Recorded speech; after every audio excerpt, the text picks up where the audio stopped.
Hello and welcome to the new wave of the Salisha Show.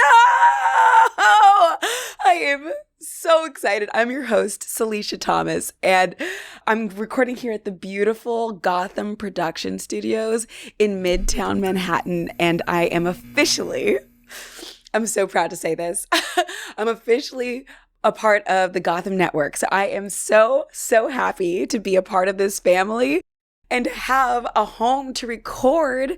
I'm also super pregnant. And so probably by the time you see this new season, hopefully we've met baby boy, which I'm calling him baby alien right now because I don't think my family's going to like the name that we're actually picking, but I feel like they're going to like it better than alien.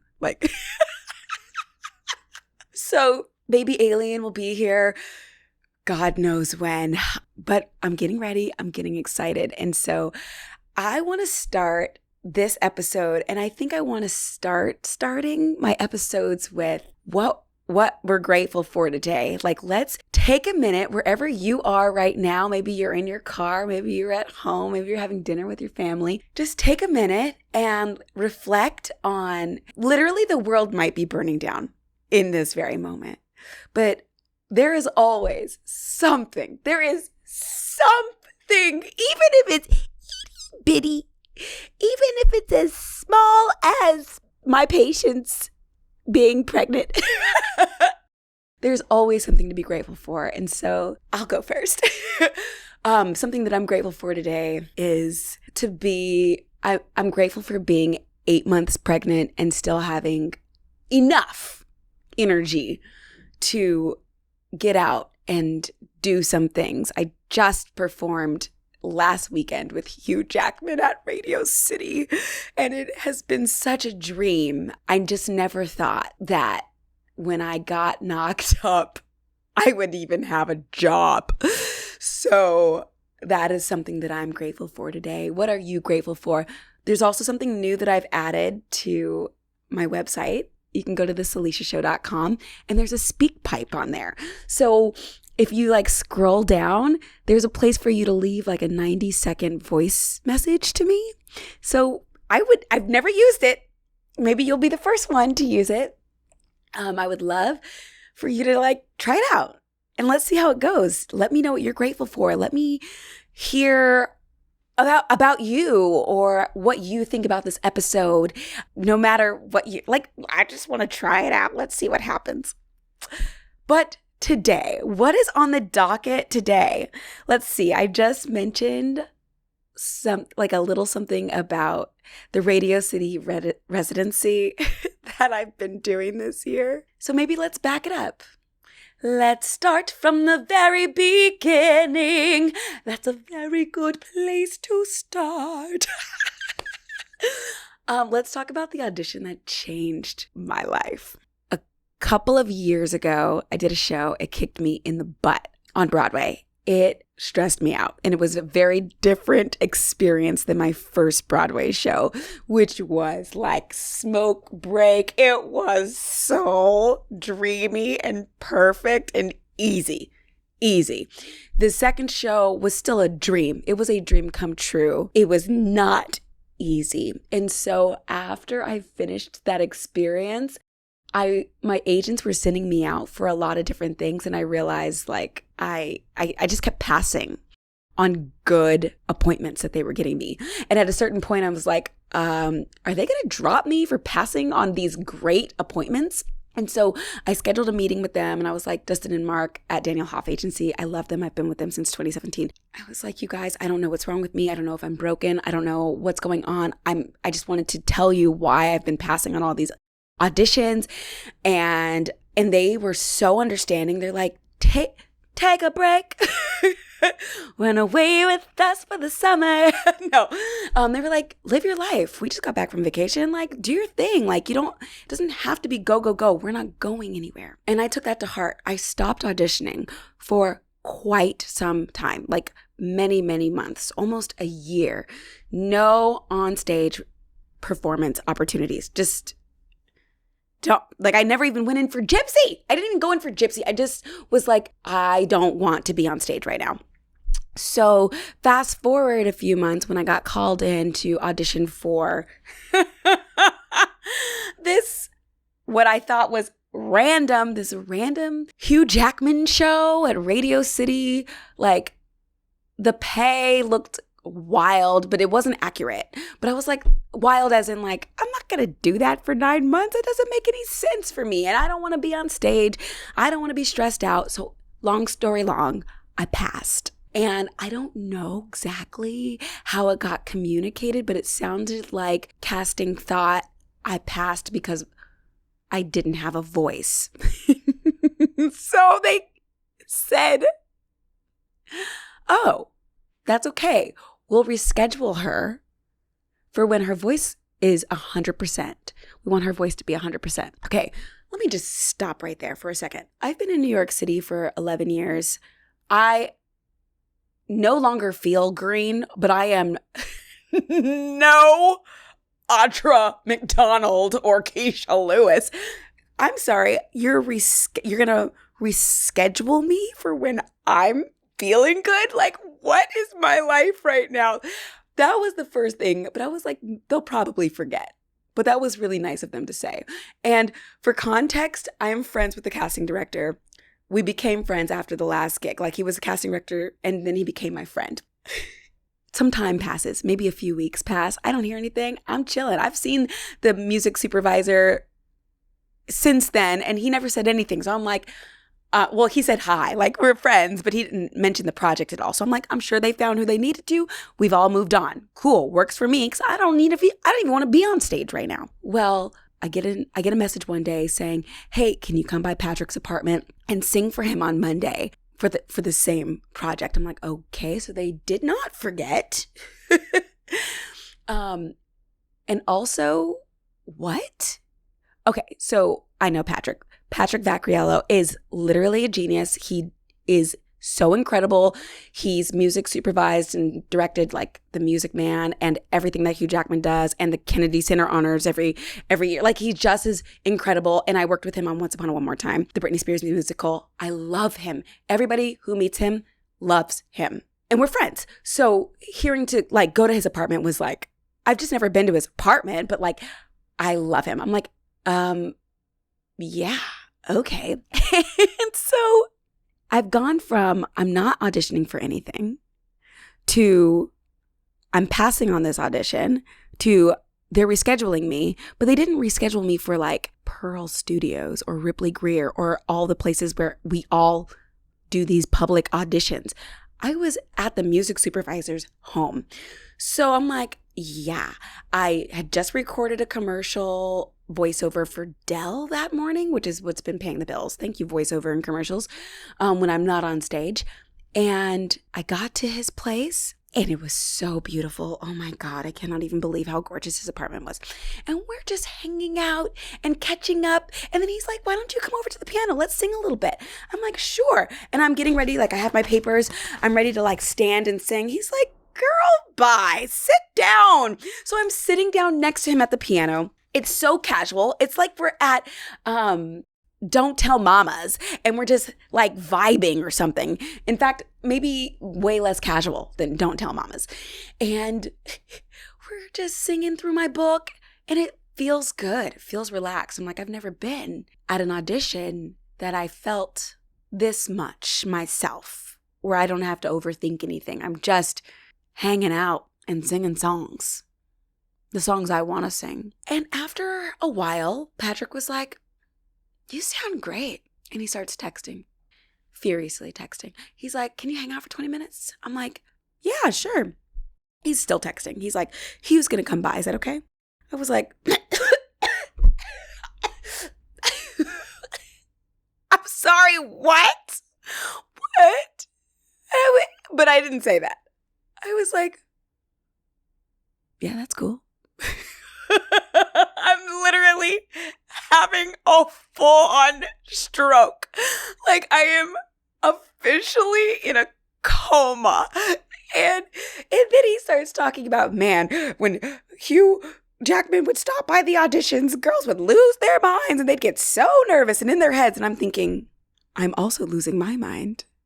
I am also it like freaking out right now, and I have to pretend like I'm a cool girl. I've never been the cool girl in my life. Ever. Okay, but I kept my cool, you guys. 20 minutes pass. I hear a knock on the door, and I'm like, did you hear that? I was like, there's a knock on the door, like trying to not be a crazy woman. I was a crazy woman. But I kept it chill. In walks this movie star. He had to have been at least 6'3", 6'4", at least. Just like, it looks like he just walked out of a Wolverine movie. The only difference being he just walked out of a storm because it was storming that day in New York City. So he's sopping wet. He's flinging his hair. You can see all of his teeth. He's smiling so big. And when he comes into the living room, he's like, Salisha, it's so great to meet you. I'm like, what is happening right now? And he comes in for the biggest hug. And of course, I hugged him back, and I'm standing there, and all I could say was, you're sopping wet. And he laughs like he's Santa Claus, and he's like, oh, and we just start talking. And I was able to actually be a human being, like, and have a conversation with him. And eventually Patrick's like, why don't we all go to the piano? You want to sing a little bit? I'm like, yeah, okay. And what was once the most casual pre-audition with me sitting next to Patrick at the piano, it has now turned into Patrick's at the piano. Hugh Jackman is sitting in a chair in front of floor-to-ceiling windows with the Manhattan skyline behind him. And now I'm standing, singing for an audience of one. And I'd had this moment of, what is happening right now? How did we get here? How did we get from, I am not auditioning for a year, to this feels like a final callback? A final callback that I did not ask for, but I am so grateful for. Do you know what I mean? And I'm singing, and I decide to just have fun because I don't have anything to lose. I literally have nothing to lose. And so I'm singing my favorite songs out of my book, and after each song, I sang 2 songs. Hugh jumps to his feet, gives me the biggest hug, and tells me how great I am. Like, he's so complimentary that I think he's full of shit. I'm like, there's no way on earth this man is this nice. There's no way. There's just no way. And he was so kind. He was like, you were so connected. You sound so great. I'm like, I don't have an Australian accent, but like, that's kind of what it sounded like to me. And he just made me feel like $1,000,000. I'm like, well, of course, because he never has to see me again. I'm probably not going to get this job, but it doesn't hurt him to be kind. So that's what he's doing. That's what I'm thinking. And then they were like, can you sing Never Enough? And I didn't really know. Of course, I've heard it. It's from the movie The Greatest Showman, which I love that movie. And that's the song that the soloist in his show will be singing. And so I was like, yes, I just learned it. So I had the papers in my hand. But I sang it, and while I was singing, he like starts recording. I'm like, oh my gosh, like, what is happening right now? And then after that, they were all like, Patrick and Hugh Jackman were so kind and so nice. And I was escorted out of the apartment immediately. I'm like, did that really just happen? Have I actually understood?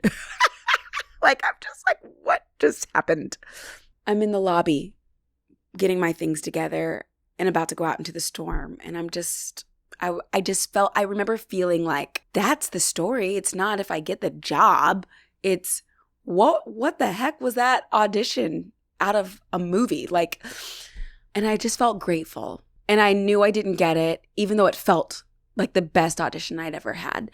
And 3 hours later, casting calls me and they say, Paul says, you know, he already has 3 backup singers, but he wants to make you the 4th. He really liked you. I was like, okay.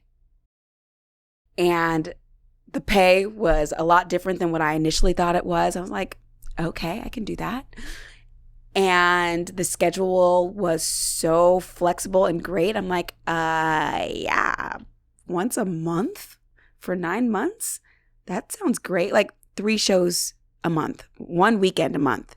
At Radio City, it has always been my dream to perform at Radio City. Like, it has been my dream. I have prayed to God so many times, God, I'm praying that one day I want to be highly featured at Radio City Music Hall. And I thought I was praying for the Tony Awards, that I would be like up for an award or something. But it's funny how life can unfold when you let it. I said yes to that contract. 2 weeks later, I had started rehearsals for this Radio City residency. 1 week into rehearsals, Patrick and Hugh asked the backup singers if we would each be the soloist for one show in October. And my spirit is like stopped dead in its tracks because I knew my husband was trying. We were trying. Wow. It was really Andrew. But I was like, we're going to get knocked up this year. And I said out loud after they asked, I was like, I literally cannot get pregnant. Like, I was so honored to have been asked to be a soloist in this show, singing Never Enough. I was like, I can't get pregnant. And they both said, yes, you can. As long as you can walk out on that stage and sing the song, you can sing this song. It's okay if you're pregnant. If you need a chair, we'll get you a chair. I'm like, what? And then 3 days later, I found out I was pregnant. And I remember walking into Radio City for my first time ever and being so taken aback by like, how am I on the stage right now? It was 2014, 11 years ago, when I had first walked into this building and had the most magical experience of getting to watch the 2014 Tony Awards hosted by Hugh Jackman. And I spent hundreds of dollars for the top tier balcony all the way in the back. I could barely afford it. And I just was so in awe that I was even there. And now I'm going to be on the stage with the person who hosted that first show that I ever saw in there. And now I just found out that I'm pregnant. It was so many emotions. And then 2 days after that, I told him, Hugh Jackman and Patrick and the team, like, hey, you guys, I'm going to look a little bit different the next time we come back. Because we had 2 months off. And it was wild and crazy. But that was the audition that changed my life, that has changed my outlook on being pregnant while being in the entertainment industry. And I've seen other women do it, but this is the first time that I've gotten to feel like it's possible for me to still work while starting a family, for it to feel like there's enough flexibility for me to do what I need to do as well. And you guys, it's possible. The things that we want are possible. And I've been wasting so much time praying for what I think is logical and possible, when really, if you ask for what you actually want and what you actually need, God can deliver it in a way that you never imagined or thought possible. Anything is possible. And so I just want to leave you with that thought today, that what is it that you really want, that you're not even wasting time asking for because it doesn't look possible for you? What is that for you? And what's holding you back for writing it down and saying what it is that you actually want, not what you think is available, not what you think the options available to you actually are, but what you actually want, what would actually work for your schedule or your family or your work-life balance or your peace of mind, your sanity. Like, what is it that you actually want? And so, yeah, that's all I got. And with that, we're wrapping this episode of the Salisha Show. If you're watching this on YouTube, subscribe. If you are listening to this on Apple or Spotify or iHeart, subscribe. Hit that subscribe button, share with a friend, tell a friend, and also hit my speak pipe on thesalishashow.com and let me know what you think. Any stories that you'd like to hear about or who you'd like to hear from if you want me to interview someone specific in the Broadway community or in a different industry, let me know. And with that, thanks for tuning in. I'll see you next week.